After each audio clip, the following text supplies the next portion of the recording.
আজকে খুব হাসি পায় যখন শুনি বিএনপির কোনো এক নেতা বলছেন যে বিএনপির আমলে নাকি দুর্নীতি হয়ই নাই, যদি দুর্নীতি না হয়ে থাকবে যিনি কথাটা বললেন তারেক জিয়া, তাকে আবার জিজ্ঞেস করে জিয়াউর রহমান মরার সময় বললো জিয়া কিচ্ছু রেখে যেতে পারে নাই, একটা ভাঙা সুটকেস, ছেঁড়া গেঞ্জি।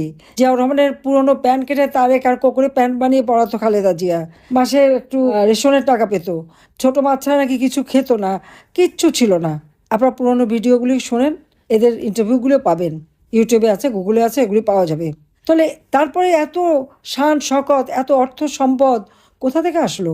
কোথা থেকে পেলো তারা? হাজার হাজার কোটি টাকার মালিক হয়ে গেল রাতারাতি। এগুলো আসে কোত্থেকে? বাংলাদেশ একটা অদ্ভুত দেশ। দুর্নীতি শুধু না, মানি লন্ডারিংয়ের টাকা, খালেদা জিয়ার পরিবারের মানি লন্ডারিং টাকায় কোকো তারেকের এটা কিন্তু আমরা ফেরত এনেছিলাম। নাইকো কেস, গ্যাটকো কেসে খালেদা জিয়ার বিরুদ্ধে এফবিআই তৈরি, সাক্ষী দেবে। তারেকের বিরুদ্ধে কিন্তু এফবিআই তার দুর্নীতির সাক্ষী দিয়ে গেছে, সেই সাক্ষীতেই সে সাজাপ্রাপ্ত আসামি। তো তাদের মুখে শুনতে হয় তাদের আমলে কোনো দুর্নীতি হয়নি। আর এখন দেখি সন্ত্রাস, 500 জায়গায় একই দিনে বোমা হামলা, গ্রেনেড হামলা করে আমাকে হত্যার চেষ্টা। আওয়ামী লীগের বিভিন্ন নেতা, সঞ্জিত সেনগুপ্ত, শেখ হেলাল, আমাদের সিলেটের মেয়র তখন কামরান থেকে শুরু করে একের পর এক হত্যা।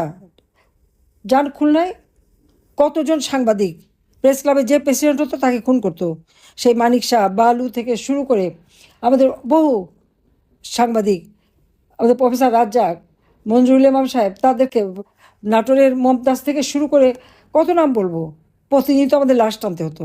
তো জঙ্গিবাদ, বাংলা ভাই, জেএমবি প্রকাশ্য দিবালোকে অস্ত্র নিয়ে ঘুরে বেড়াচ্ছে।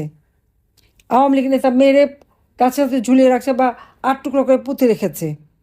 নওগাঁ, বগুড়া, এই সমস্ত জায়গায় তো এই ধরনের ঘটনা ঘটেছে।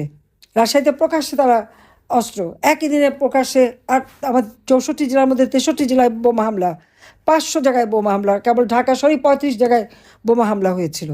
কাজে সন্ত্রাস, জঙ্গিবাদ এদেশে, এবং ভোট চুরি, ভোট ডাকাতি। খালেদা জিয়া তো 15ই ফেব্রুয়ারি ভোট চুরি করার জন্য তাকে 30শে মার্চ পদত্যাগ করতে হলো। 2006 সালে 1,23,00,000 ভুয়া ভোটার দিয়ে তত্ত্বাবধায়ক সরকার ব্যবস্থাটা নষ্টই করলো তো খালেদা জিয়া, এই তারিখ যে এরা মিলে 1,23,00,000 ভুয়া ভোটার। প্রধান উপদেষ্টা কী হবে? জজ সাহেবের বয়স বাড়িয়ে দিয়ে যেন ওই হাসান সাহেবই হতে পারে যে তাকে জিতিয়ে দেবে, সেই ব্যবস্থা নিল। এবং সেই জাস্টিস আজিব সাহেব নামে আরেকজন পেলেন, উপযুক্ত লোক, যে 2 নাম্বারই করে জিতাতে পারবে। সেনাবাহিনীতে 9 জন জেনারেল ডিঙিয়ে জেনারেল মঈনকে করা হলো চিফ অফ আর্মি স্টাফ। কেন? ইলেকশনটা যাতে ম্যানিপুলেট করে তাদের জিতে দিতে পারে। যার ফলে এমার্জেন্সি আসলো তাদের এই দুর্নীতির জন্য এবং সন্ত্রাসের জন্য। যা তার প্রথম আমি জেলে গেলাম, আমাকে আগে গ্রেপ্তার করে, কারণ বাংলাদেশের সবচেয়ে বড় অপরাধী তো আমরা, কারণ বাংলাদেশের স্বাধীনতা এনে দিয়েছেন আমার বাবা। 1996 থেকে আমি 2001 পর্যন্ত ক্ষমতা থেকে বাংলাদেশকে খাদ্যের স্বয়ংসম্পূর্ণ করেছি, বিদ্যুৎ বাড়িয়েছি, শিক্ষার হার বাড়িয়েছি, স্বাস্থ্যসেবা জনগণের দৌড় করে নিয়ে গেছি, ভূমিহীন মানুষকে ঘর দিতে শুরু করেছি। কাজে খুব বড় অপরাধের কাজ করেছি আমি। সে কেয়ারটেকার সরকার এসে আমাকে প্রথম অ্যারেস্ট, আমার বিরুদ্ধে খালেদা জিয়া 12টা মামলা দিয়েছিল, আর তারা সেই সাথে আরও কতগুলি মামলা দিল। যাই হোক, আমি সেটা বলতে চাই না যে যারা অপকর্ম করে যে এখন তারা বড় লম্বা লম্বা কথা বলে। আর আজকে ডক্টর মোহাম্মদ ইউনূস ক্ষমতায়, অনেকে ভেবেছিলেন ডক্টর মোহাম্মদ ইউনূস আসলে দেশের শান্তি, দেশের মানুষের উন্নতি, একেবারে মানুষ যেন সুখের স্বপ্ন দেখতে শুরু করেছিল। কোথায় গেল সেই সুখ? যে মানুষটা এক আইন অমান্য করে একটা ব্যাংকের এমডি পদে থেকে যায় 10 বছর উপরে, যে লোকটা একটা এমডি পদে লোভ ছাড়তে পারে না, তাকে কিভাবে এত বড় করে দেখে নিয়ে আসলো। আজকে সে তো বললো মেটিকুলাস ডিজাইনের মাধ্যমে আমাকে ক্ষমতা থেকে হটিয়ে সে ক্ষমতা দখল করেছে। আর ক্ষমতা দখল করে এখন কি করছে?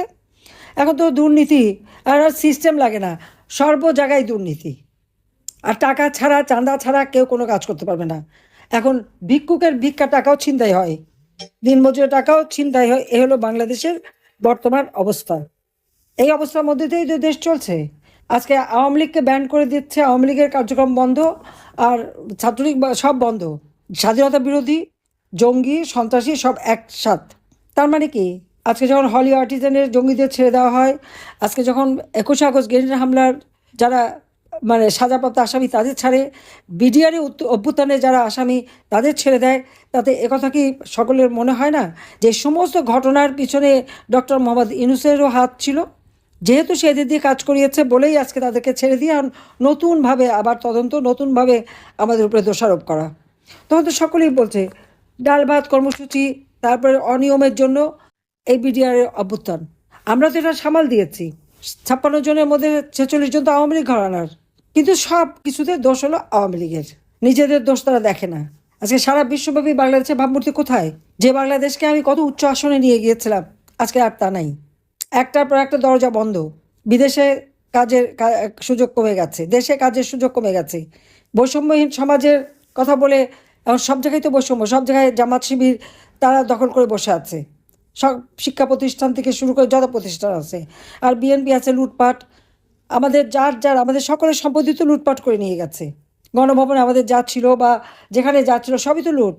এই লুটেরা যারা পরের সম্পদ লুট করে নিয়ে যায়, পরের বাড়ি ভাঙে, তাদের কাছ থেকে মানুষ ভালো কিছু আশা করবে কিভাবে? তাদের কাছে আশা করার কিছু নেই। কারণ এরা আসছে গুন্ডামি করতে, ভাঙচুর করতে, লুটপাট করতে, আগুন দিয়ে পোড়াতে, এবং তারা নিজেরা স্বীকার করেছে। আবু সাইদের হত্যা মামলা সাক্ষী দেয়। আজকে যারা সাক্ষী দিতে গেছে এরা একসময় ছাত্রলীগ করেনি।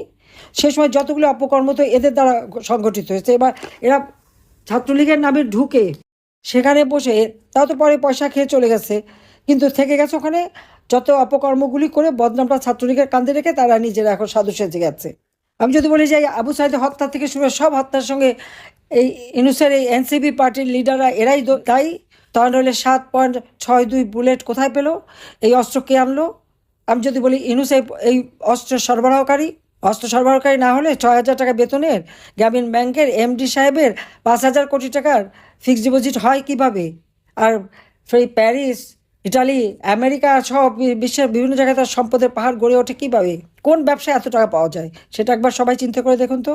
আমি আর বেশি কিছু না বলে এটাই বলবো যে আওয়ামী লীগ জনগণের সংগঠন। আওয়ামী লীগ এদেশের স্বাধীনতা এনে দিয়েছে। আমাদের মহান নেতা জাতির পিতা বঙ্গবন্ধু শেখ মুজিবের নেতৃত্বে তার ডাকে সাড়া দিয়ে এদেশের মানুষ অস্ত্র তুলে নিয়ে যুদ্ধ করে বিজয় এনে দিয়েছে।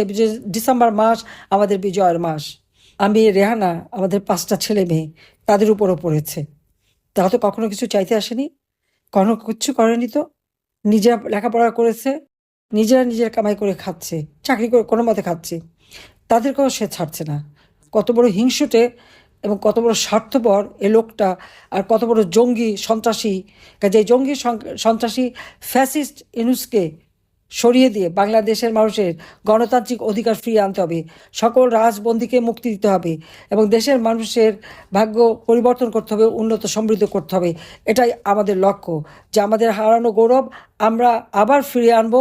আবার বিশ্বব্যাপী বাংলাদেশ বিজয়ী জাতি হিসেবে বিশ্বের দরবারে মাথা উঁচু করে চলবে। তরুণ সমাজের কাছে এটাই আমার আহ্বান, যে বিভ্রান্ত হয়েছিল তারা, আবার যেন তারা এখন বুঝতে পেরেছে যে কোথায় আজকে দেশটাকে নিয়ে গেছে। কাজে এই দেশকে আবার উন্নত করতে হলে সকলকে ঐক্যবদ্ধ হয়ে মাঠে নামবার জন্য আহ্বান জানিয়ে আমি আমার বক্তব্য শেষ করছি। খোদা হাফেজ। জয় বাংলা, জয় বঙ্গবন্ধু, বাংলাদেশ চিরজীবী হোক।